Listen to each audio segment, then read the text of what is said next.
Bem-vindos a mais uma edição do nosso podcast O2. Desta feita nós temos connosco José Gomes. Ele é enfermeiro, é de formação enfermeiro especialista em saúde mental e atualmente é professor na Escola Superior de Saúde do Instituto Politécnico de Leiria. É também um membro perito do Conselho Nacional de Saúde e por isso vamos ter certamente muito que falar sobre este tema. Eu começava por lhe fazer, aliás, para já, bem-vindo. Muito obrigado. Aqui à Encosta. Obrigado pelo convite. Nós começamos sempre estas conversas com uma pergunta muito pessoal, mas ao mesmo tempo também muito descontraída, que é: o que é que fez hoje pela sua saúde mental? Hoje, pela minha saúde mental, tomei um bom pequeno almoço. Dei um grande beijo de despedida do dia para o dia à minha esposa e vi, durante o caminho, a fazer a minha autoanálise para me preparar para este exercício aqui convosco. Portanto, veio a tranquilizar-se. Estratégias de tranquilizar. Não necessariamente tranquilizar, não estou propriamente nervoso, é uma honra estar aqui, com o vosso convite foi um enorme prazer para mim. Fundamentalmente, esta questão da autoanálise, esta questão de conseguirmos olhar para nós próprios, de nos conhecermos, de percebermos as nossas limitações, onde é que eventualmente podemos introduzir algumas alterações na nossa forma de estar, de nos vermos a nós, de vermos o mundo à nossa volta, é um pressuposto de base para a nossa saúde mental. Portanto, é algo que eu faço de uma forma muito, muito regular em termos pessoais. É algo que se pratica, ou seja, olhando um pouco também para... Claro que do ponto de vista profissional é um tema que lhe interessa profundamente, sim, claro, mas sem prejuízo disso, ou talvez por isso, e recuando um pouco no tempo, sempre teve essas estratégias de equilíbrio. Como é que foi praticando, entre aspas, esse equilíbrio consigo próprio ao longo da sua vida? Eu estou ainda a aprender, sou ainda muito verde, com muito pouca competência nessas coisas. É um processo de construção e de aprendizagem permanente.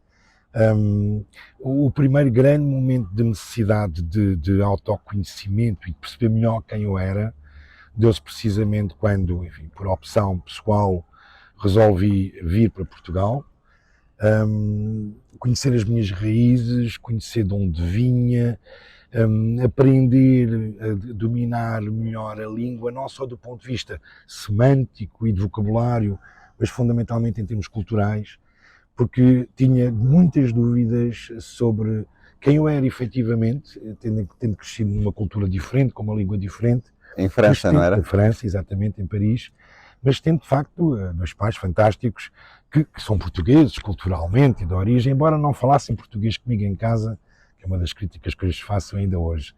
E portanto vim à procura, e esse foi o primeiro grande momento, efetivamente, em que eu tive necessidade de perceber melhor quem eu era e de me autoanalisar. Depois, obviamente, enfim, a opção que fiz em termos de formação, acabei por fazer o curso de enfermagem aqui em Leiria, e comecei a trabalhar como enfermeiro e todos os dias tinha muita necessidade de refletir sobre aquilo que eu encontrava.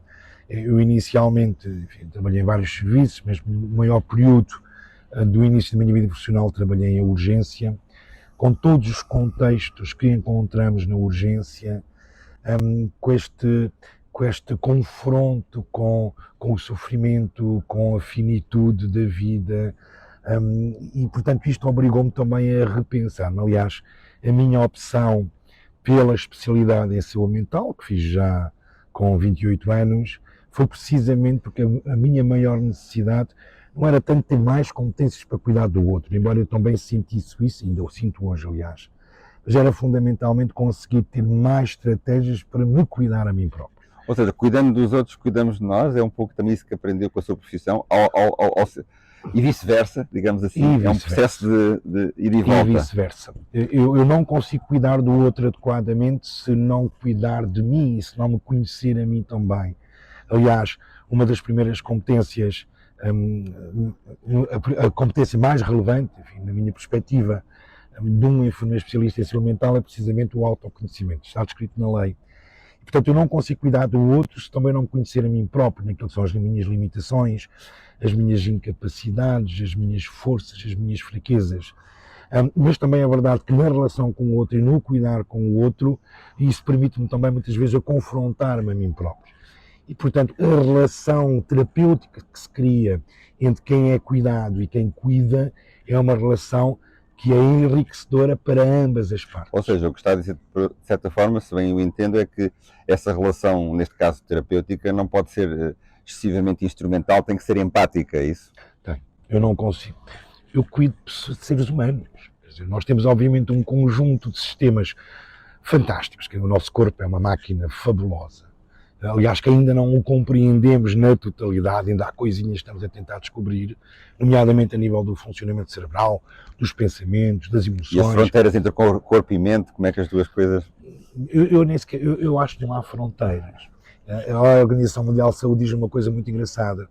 Diz que a saúde mental e a saúde dita física são duas faces da mesma moeda e, portanto, nenhuma delas pode existir sem a outra. E o que nós sabemos cada vez mais, e o que a evidência nos tem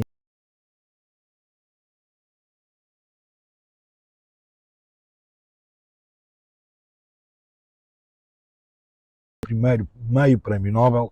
Mas depois temos o Damasio também, não é? E agora, mais recentemente, os trabalhos do António Damasio, que são fantásticos e que nos ajudam também a ter uma visão diferente. E claramente, em todo este conhecimento que está a ser criado e que está a ser construído, percebemos esta impossibilidade de dividir estas duas áreas.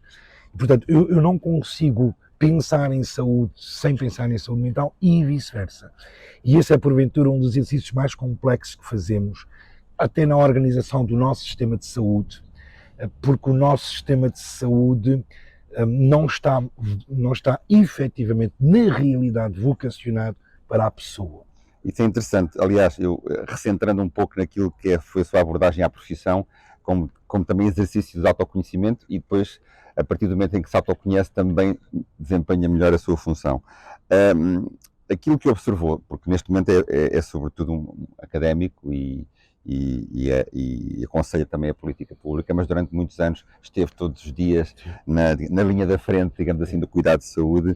Isso que acabou de descrever sobre o que é que seria a estratégia adequada a nível de serviço de saúde, era aquilo que testemunhava ou o dia-a-dia da sua profissão, dos seus pares, também dos médicos e outros profissionais de saúde, estava ainda dominado por outra relação com o doente e consigo próprios? Eu sei que é uma pergunta um bocado delicada, mas qual foi a sua observação, a sua experiência? É uma pergunta perfeitamente legítima e eu diria de uma enorme relevância.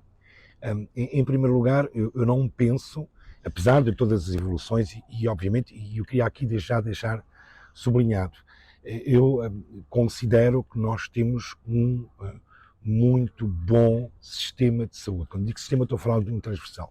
Apesar de todas as fragilidades, apesar de todos os problemas, que aliás a comunicação social tem feito relevo, em particular nos últimos tempos, apesar destes problemas nós temos um bom sistema de saúde.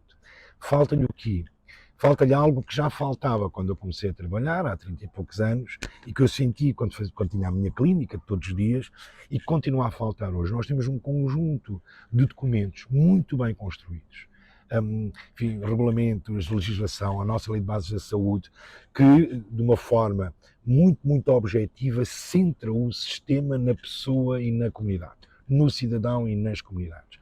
Portanto, do ponto de vista teórico, do ponto de vista da organização legal e conceptual, o sistema é fantástico. O problema é a aplicação disto. E nós continuamos a ter o nosso sistema, portanto, transversalmente público, privado, cooperativo, que eu tenho alguma dificuldade em separar estas águas, continuamos a ter um sistema muito mais vocacionado para outros interesses. Enfim, temos, obviamente, e por muito legítimo que seja, a questão financeira, temos a questão dos interesses corporativos, das diferentes organizações, dos diferentes grupos profissionais instalados no sistema, temos depois os interesses também daquilo que é um serviço fundamentalmente dedicado à necessidade do público e às expectativas do público, mas também um serviço, enfim, privado que tem como objetivo naturalmente ter lucro e, portanto, isto acaba por criar alguma disrupção do sistema. Eu diria que a nossa grande dificuldade está a ser colocado na prática aquilo que fomos capazes de colocar na teoria. Mas este sistema, como qualquer sistema social, é feito de pessoas. Certo. E as pessoas moldam o sistema e o sistema molda as pessoas. Recuando um pouco à sua observação como profissional desse sistema no dia-a-dia, o que é que ela observava? As pessoas eram moldadas por um paradigma anterior, mais focado na doença, ainda é dominante. Como é que isso se traduzia no dia a dia? Conseguia destrinçar nos seus colegas essa abordagem? Nós temos em Portugal, já tínhamos na altura, e hoje não é diferente, aliás, até houve alguma evolução positiva, boa formação na área de saúde, quer a nível da medicina, quer a nível da enfermagem, quer a nível dos outros profissionais de saúde, temos boa formação. No entanto, portanto, há de facto aqui uma preocupação individual de cada um destes elementos, destes diferentes profissionais de saúde, neste processo de preocupação com o utente. O problema é que, de facto, a organização depois é tão resistente à mudança, é tão conservadora, que efetivamente dificulta esta mudança efetiva. E nós, muitas das vezes, estamos fundamentalmente centrados e preocupados em cumprir determinados critérios, enfim, cumprir um X número de consultas, X número de cirurgias, enfim, contabilizar atos, e esquecemos de contabilizar aquilo que é efetivamente importante, que é a saúde das pessoas. Independentemente do número de atos que foram ou não realizados, o próprio financiamento do sistema é feito por atos. Quando exerceu, digamos, diariamente a função de enfermeiro, certamente observava isso mesmo, ou seja, observava que havia pessoas que naturalmente estariam num paradigma mais de cuidado, mais focado na melhoria do doente, e que o sistema não as deixava porque as desincentivava, e o contrário também, pessoas que vestiam de tal maneira a camisola de um sistema ainda focado na doença, que não tinham espaço para ser mais cuidadores. Observou isso? Não observou?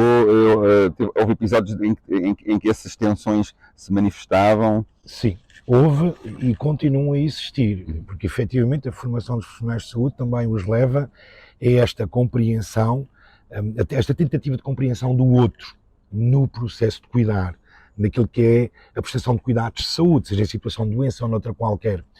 Mas, de facto, a forma como o sistema está organizado dá-nos muito pouco tempo. Quer dizer, quando eu digo a alguém, tu tens 10 minutos ou 15 minutos para fazer uma consulta, quer dizer, as pessoas são diferentes. Se nós pegarmos nas moedas de euro que temos no bolso, elas todas têm exatamente o mesmo valor, 1 euro. Do outro lado, temos faces diferentes, que representam aquilo que são as realidades culturais de cada um dos países que adotaram a moeda de euro. Em saúde é exatamente isso que acontece. Todos nós temos o mesmo valor, mas temos características diferentes. E se eu limito um determinado período de tempo para uma determinada intervenção, esse período de tempo será eventualmente suficiente para algumas pessoas, não será certamente suficiente para outras. E, portanto, o que eu estou é a transformar um processo que devia ser um processo de envolvimento da pessoa no seu processo de cuidar, apenas num processo de execução de um determinado ato. Ou seja, nós neste momento, apesar de, como disse, a teoria estar toda muito bem trabalhada, o sistema ainda não está a dar incentivos, no sentido lato da palavra, ou recompensas aos profissionais que sejam mais empáticos e mais cuidadores, sem prejuízo de estarem a realizar o ato médico. Portanto, a pressão está toda do lado, vá lá, tangível, digamos Sim. assim, do ato médico, contabilizar o ato médico. Como é que explica este desfazamento entre o pensamento teórico e político já mudou e já foi vertido na lei, e depois aquilo que nós sentimos como profissionais de saúde, como acabou de descrever, ainda é muito a realidade do modelo anterior?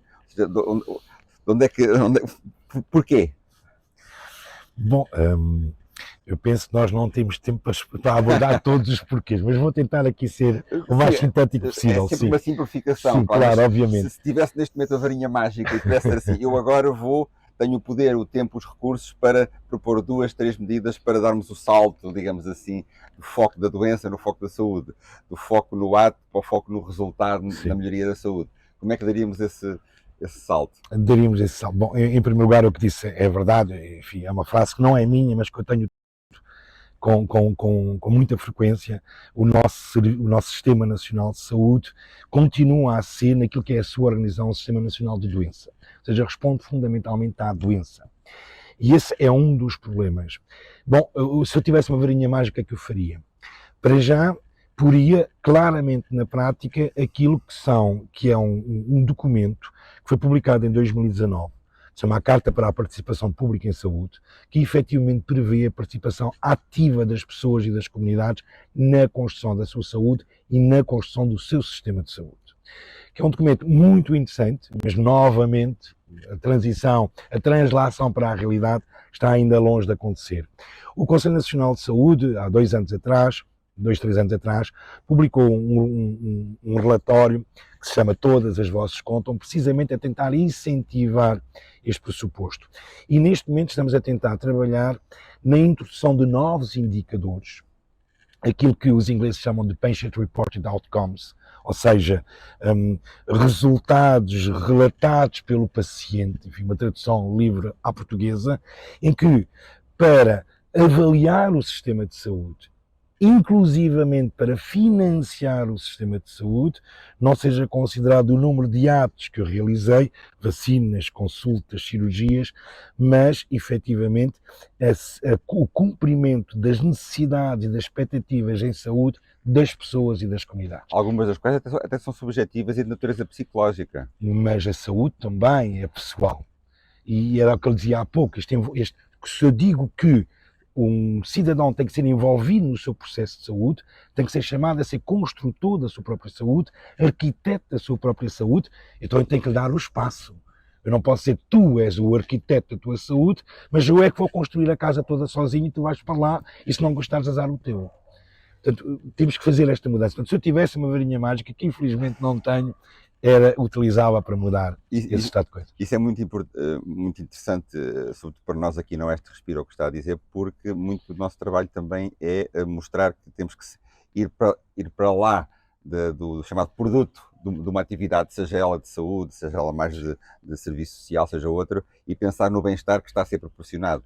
Ou seja, não há uma tradução muito forte em português para isso, mas é ir para além das realizações e passar para os resultados, ir para além daquilo que é a atividade e ir para o impacto social, digamos assim, na pessoa e na comunidade. E é interessante o que está a dizer, eu desconhecia que já há mesmo esse esforço de padronizar esses indicadores.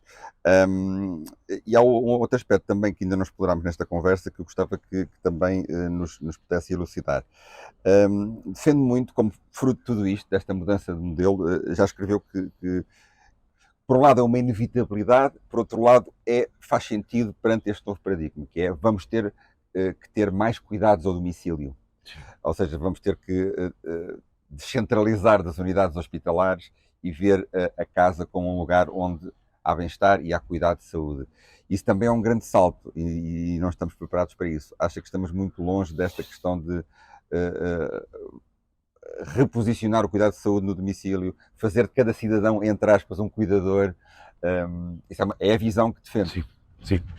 Sim, já estivemos mais longe. Aquilo que eu tenho observado, particularmente nos últimos anos, é algum esforço significativo, com alguns resultados já palpáveis, para retomar essa visão de intervenção mais comunitária. Na área da saúde mental, por exemplo, estão a ser criadas, ainda muito aquém das necessidades, verdade seja dita, mas estão a ser criadas equipas de intervenção comunitária nas diferentes instituições que têm esta área de intervenção, estão a ser criados hospitais de dia, portanto, com resultados já bastante interessantes. Obviamente, aquém das necessidades de saúde mental da população, que são enormes mesmo.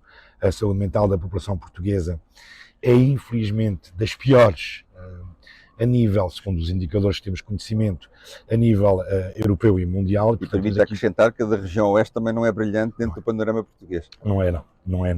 Esta zona aqui também não tem grandes resultados, não. E, portanto, de facto, temos aqui um enorme desafio.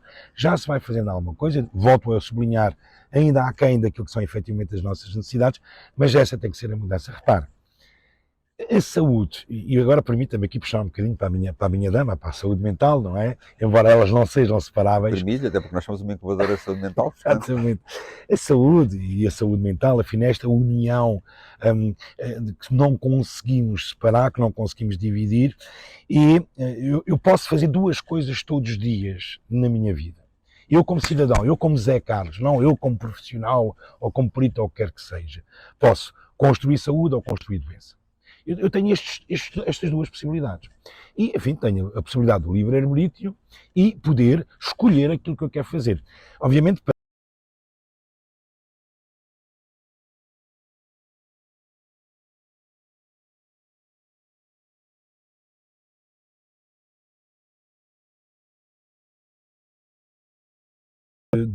de repensar a sua saúde e a sua saúde mental, e as organizações como a vossa, repito, são centrais neste processo. O sistema de saúde não consegue fazer isto sem vós, e isso, por isso também é muito obrigado, mas como eu estava a dizer, eu posso construir saúde ou construir doença todos os dias, mas faço nos sítios onde eu estou.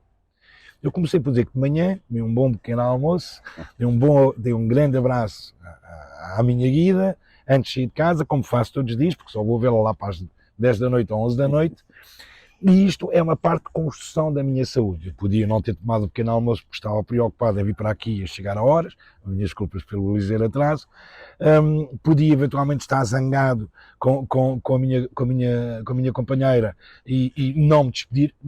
Isto seria construir doença. Portanto, eu construo saúde ou construo doença todos os dias nos sítios onde eu estou, onde eu vivo, onde eu moro, onde eu trabalho, onde eu me divirto, onde eu vou às compras, onde eu faço tudo no meu dia-a-dia. A saúde não é construída dentro das paredes dos hospitais ou dentro das paredes do centro de saúde. É construída cá fora, no sítio onde nós vivemos. Na vida. É na vida. E, portanto, para tornar cada um de nós arquiteto da sua própria saúde e da sua própria saúde mental, eu tenho que, em primeiro lugar, dar-lhe as ferramentas necessárias para essa pessoa poder perceber qual é a opção mais adequada para si, enfim, o conhecimento em saúde, a famosa literacy em saúde, tem que depois tentar construir em termos comunitários, e aqui as autarquias locais, as organizações não governamentais têm um papel ultra relevante, que é construir recursos de suporte para dar esta capacidade às pessoas e às comunidades. Obviamente pode ser um hospital, pode ser na saúde, mas pode ser uma organização que responda a determinados grupos com maior fragilidade de integração, aos migrantes, a pessoas com toxicodependência, a outras populações mais frágeis. Portanto, estes recursos onde as pessoas, sentindo necessidade de apoio, tenham onde ir e o recebam. E, finalmente, trabalhar também aquilo que é a motivação. Um grande autor que eu utilizo muito, que se chama Antonovsky, que já faleceu, e o modelo teórico dele eu utilizo muito no meu dia-a-dia, diz que, fundamentalmente, para eu ser construtor, arquiteto da minha própria saúde, eu tenho que compreender o que me acontece, conhecimento, ter recursos, onde é que eu vou bater à porta e a porta vou bater, sabendo que me vão receber, e a terceira expressão que ele utiliza é ter fé, estar motivado. Não fé no sentido religioso, mas no sentido de acreditar que o meu próprio comportamento vai me trazer mais bem-estar, mais saúde e maior retorno daquilo que é a minha vida todos os dias. Essa visão, de facto, eu nunca tinha ouvido estruturado dessa forma, é de facto muito interessante e leva-me, de certa forma, a uma pergunta talvez de fecho. Nós partimos a primeira pergunta é o que é que o José fez hoje?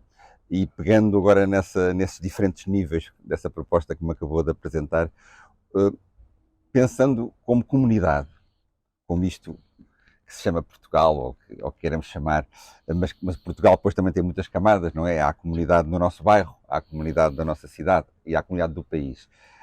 Nós, como comunidade, disse-o há pouco, temos de facto indicadores muito preocupantes de saúde mental. Portanto, há algo como comunidade, e não estou a falar da lei, já percebemos que nas leis somos excelentes, mas nós como comunidade, como coletivo, o que é que nos está a faltar, ou o que é que, sendo positivos, o que é que devíamos ter mais, fazer mais pela nossa saúde mental, enquanto coletivo, enquanto comunidade?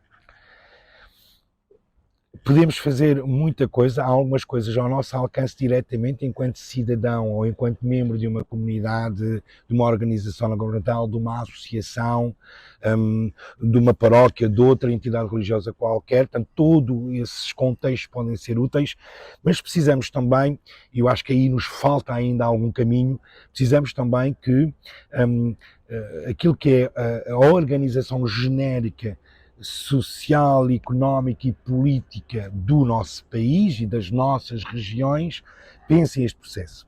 Deixe-me dizer-lhe uma coisa. Há uns anos atrás, um conjunto de investigadores a nível europeu tentou perceber como é que eu conseguiria construir uma cidade, por exemplo, Torres Vedras, que fosse promotora de saúde mental por si própria, enquanto cidade.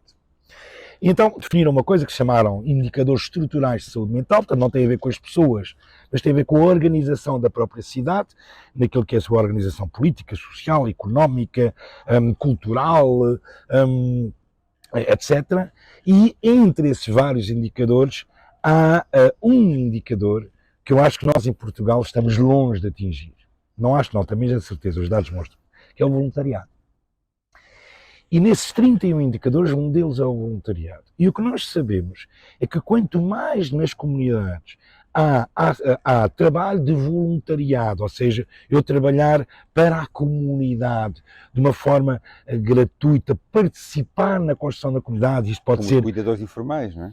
Por exemplo, mas há até coisas menos, e aí há uma grande intensidade de trabalho, mas para além disso há até coisas menos exigentes, como por exemplo eu dinamizar um evento cultural, eu estar associado à animação do grupo desportivo, eu dinamizar um apoio às famílias mais carenciadas da minha terra, este tipo de coisas. Quanto mais voluntários eu tenho na minha comunidade, melhor é a saúde mental dessa comunidade. E nós em Portugal temos números um bocadinho vergonhosos. Dito de outra forma, o que é que nós podemos fazer? Bom, em primeiro lugar, perceber que a minha saúde e a minha saúde mental, o meu bem-estar, é obviamente construído por mim, mas é também impactado pela saúde e pelo bem-estar de todos aqueles que estão à minha volta. E quando eu trabalho a minha saúde, eu estou também a trabalhar a saúde das pessoas que estão à minha volta. E quando esses à minha volta trabalham a sua saúde, estão a trabalhar a minha saúde. É um contágio positivo. Exatamente. Então, se eu começar a centrar-me apenas no... Não. Eu preciso de ir à consulta e vou para a fila às 6 da manhã, porque desde que eu apanho o meu lugar e os outros, se os outros não apanharem azar, eu fico bem. Não é verdade. É verdade que as pessoas vão para a fila às 6 da manhã porque não têm outro tipo de resposta. Seria outra conversa. Mas isso não é verdade. Portanto, quanto mais nós conseguimos organizar a sociedade percebendo que aquilo que eu faço impactua aos outros, que aquilo que os outros fazem impactua a mim, mais nós conseguiremos ter sociedades saudáveis, inclusivamente em termos mentais, em termos de saúde mental. Ou seja, no fundo, é nós, como indivíduos, temos uma visão de conjunto. Não existirmos isoladamente, ou até mesmo no limite, nós e a nossa família, que está dentro das 4 portas, mas nós que somos parte de um coletivo. E, de certa forma, parece que isso possa estar a faltar em Portugal, é isso? Sim, falta. Falta, quer na organização das famílias, e ultimamente temos muitos dados, nomeadamente agora com o surgimento dos ecrãs e destas coisas todas, que estão a começar a apontar a alguns indicadores preocupantes naquilo que é a saúde familiar, e temos aqui muito trabalho a fazer, mas também a nível comunitário.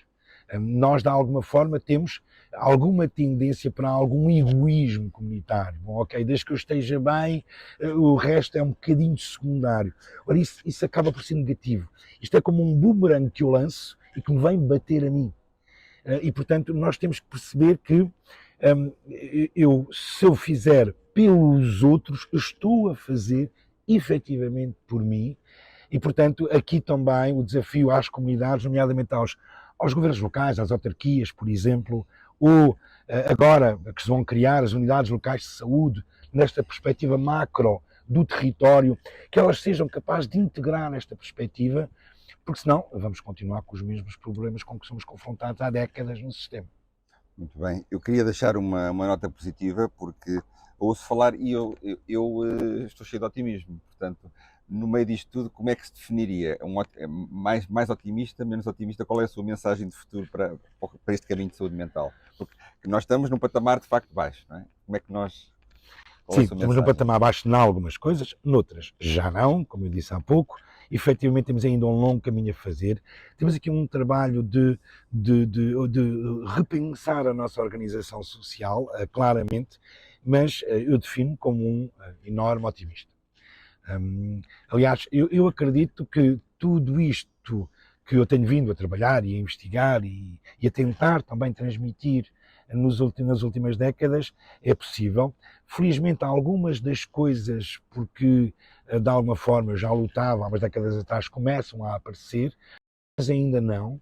Nós temos, obviamente, que perceber que a sociedade e tem alguma, como eu dizia há pouco, tem resistência, é uma sociedade bastante conservadora, as nossas organizações de saúde, os nossos grupos corporativos de saúde são muito conservadores, então temos que reconhecer isso, não necessariamente como um defeito. Não, ok, isto existe. Como é que eu posso reconstruir este processo? Como é que eu posso trazer estas pessoas para o processo? Agora, não tenho a mínima dúvida. Só conseguiremos ter sucesso neste desafio de criar mais saúde mental para todos, quando conseguimos, na prática, ter efetivamente as pessoas e as comunidades envolvidas, não só nas suas necessidades de saúde, mas também nas suas expectativas de saúde.